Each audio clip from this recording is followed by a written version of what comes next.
বানিয়াপাড়া দরবার শরীফের রাহমানিয়া হাফিজিয়া মাদ্রাসার ও এতিমখানার নবনির্মিত ভবনের ছাদ ঢালাইয়ের উদ্বোধন করা হয়েছে। ২৭ ডিসেম্বর শনিবার নবনির্মিত ৫তলা ভবনের প্রথম ছাদ ঢালাই কাজ শুরু হয়। এ সময় বানিয়াপাড়া দরবার শরীফের ভবনের ছাদ ঢালাইয়ের অনুষ্ঠানে ৩১৩ জনের সদস্য সহ বিভিন্ন শ্রেণী পেশার মানুষ উপস্থিত ছিলেন। বানিয়াপাড়া দরবার শরীফের পীর সাহেব মাওলানা মোহাম্মদ আবু বকর সিদ্দিক আল কাশিমি উপস্থিত সকলের উদ্দেশ্যে বক্তব্য রাখেন।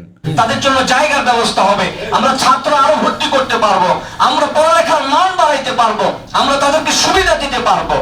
আপনাদের অনুগ্রহ আর দয়ায়, আপনাদের এই সাহায্যে আমাদের অনেক কিছু হয়ে যাবে ইনশাআল্লাহ। এই দরবার এটা আমার দরবার না, এটা আমাদের সকলের দরবার। এই মাদ্রাসা এটা আমার মাদ্রাসা না, এটা আপনাদের সকলের, আমাদের সকলের মাদ্রাসা ইনশাআল্লাহ। আমরা কি এটাকে নিজের বাড়ি মনে করতে পারি না? বানিয়াপাড়া এটা আপনাদের বাড়ি, এটা আপনাদের সেকেন্ড হোম।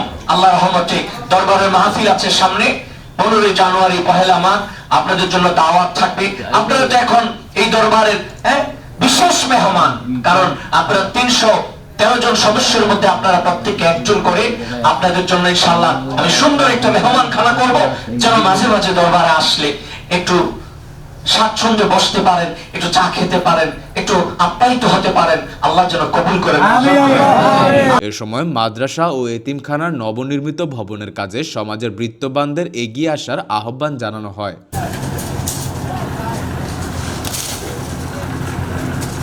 সম্মানিত দেশবাসী, এলাকাবাসী, বানিয়াপাড়া দরবারের আশিকিন জাকেরিন ভাইরা, আপনারা অনেকেই জানেন বানিয়াপাড়া দরবার শরীফে আমরা বিশাল একটি ভবনের কাজ হাতে নিয়েছি।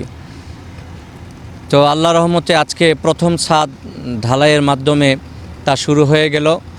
আমরা আজকে উদ্বোধন করলাম প্রথম ছাদ।